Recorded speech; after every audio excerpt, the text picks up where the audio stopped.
butterflies. Flap your wings, guys. If you're going to fly like a butterfly, you got to use your wings. Use your wings, guys.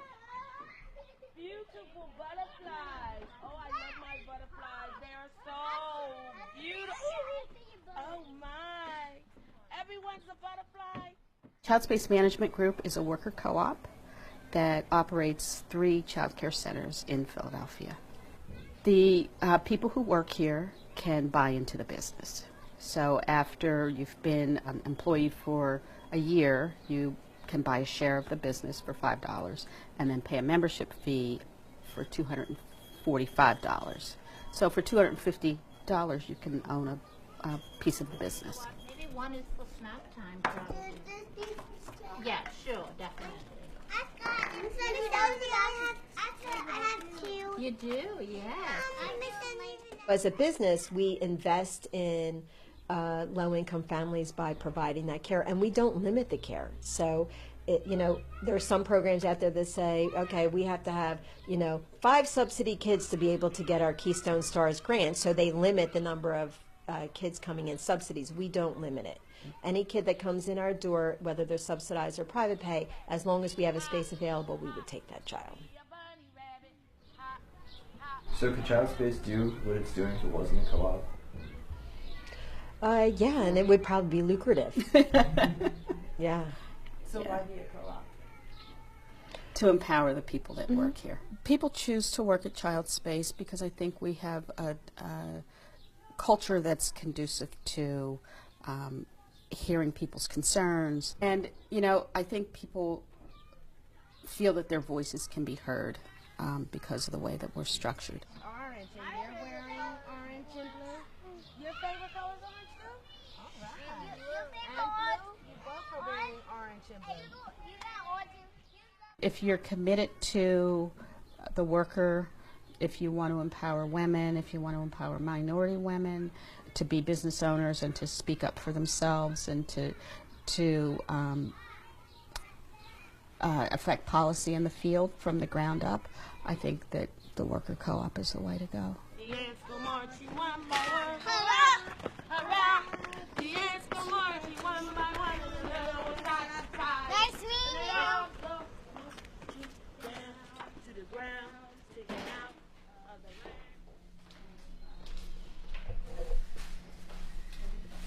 You got one hearing aids? Salida.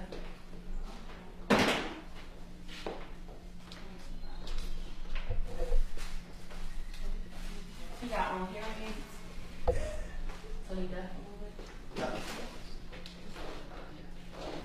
When you're talking about health care and your primary motive is profit, that doesn't work so well because, taking care of people is a really, really hard and important thing, and I don't think it should all be about the bottom line. What we do is we take care of people who are elderly, disabled, who may have a temporary need because of illness, for somebody to help them with the activities of daily living. And our mission is that in order to provide the quality care that we do, you need to have a quality job. And what we mean by a quality job is benefits, good training, good supervision, recognition of the work that you do. And we feel like that's a basic principle to really doing home care well. To be a home health aide in Pennsylvania, you have to pass the competency test, but in terms of what you actually have to have in hours of training, that's not specified. So Home Care Associates has been in the forefront of offering training. We give them a set of technical skills, but then also the communication skills. Roll you back, okay? Roll your consumer back. 1, 2, 3. Hurry up and point it up the nose. Just in case he or she have to go to the bathroom, it won't go on you. All right? The workers who work here actually own the company. Once you're with the company for 3 months, you can sign up to be a worker owner. And what that means is that everybody here has an opportunity to share in the decision making in terms of what direction the company goes in, but also if the company is profitable at the end of the year, the board of directors decides, okay, we're going to take some of that profit and put it back into the business. And then we decide, okay, let's take this percentage and give it back to the worker owners. And really the beauty of it is that everybody has one share of the company. So I'm president of the company, I have one share. People who decide they want to be part of the company have one share. So everybody gets an equal dividend. I think it's a really good model for people to feel empowered and like they have some control of their lives.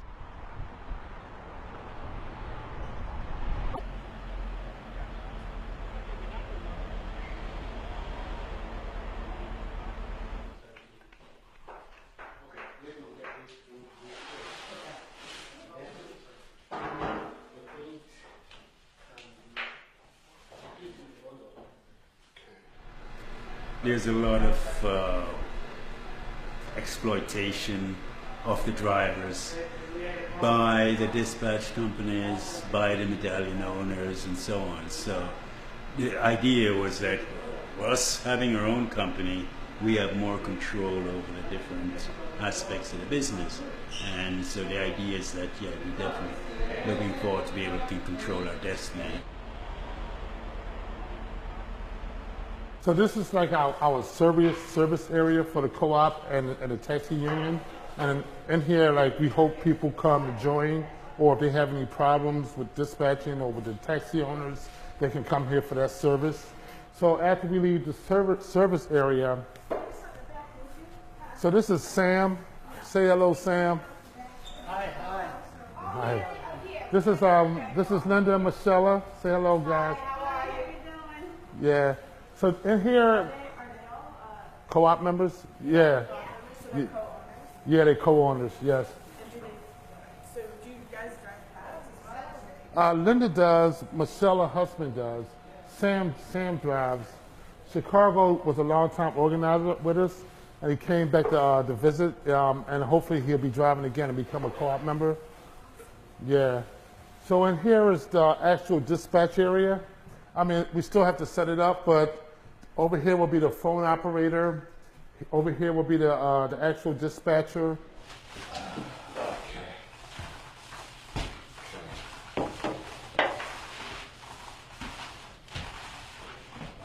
Thank you.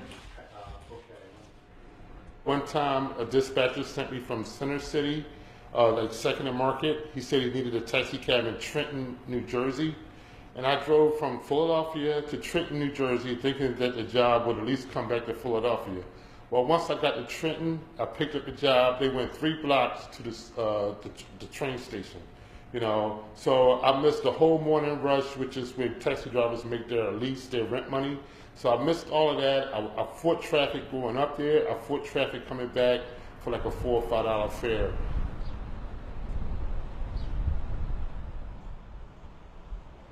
The mission of the Taxi Workers Alliance, is it a good one? Is it a right one? Yeah, because somebody's got to speak up for drivers.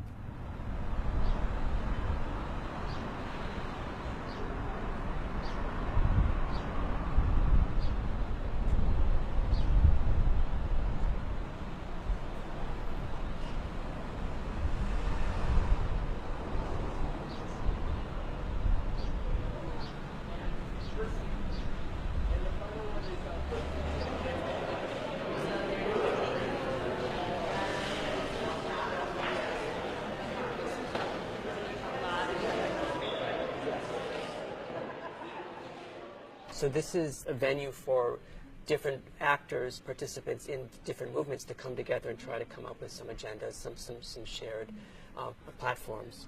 And this particular one is on the solidarity economy.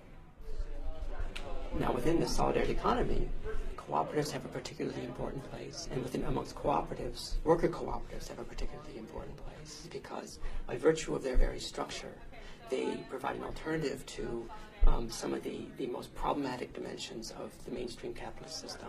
3 or 4 years ago, no one was talking about solidarity economy in Philadelphia. And so I started to team up with the cooperative movement, which was growing. And Philadelphia is becoming a hub of cooperative development. The challenge is, can we take the momentum that comes from something like this and use it to build something that is institutionalized. I believe that the dominant economic system, we can call it capitalist system, despite many of the benefits it brings in terms of productivity, tends to be built upon exploitative relationships that drive us to be consumers rather than democratic participants in our economic lives. You know, I was just in a conversation with a young child about the game Monopoly, and I was explaining to him how the game Monopoly was designed to challenge landlordism and to show the evils of monopoly. And yet it's become a game where look, I won the game. I drove everyone into poverty. I think of that, and I think of a new game that has been created called Coopoly, where you win the game by cooperating. You're playing against the game, not against one another. Good job, Helen.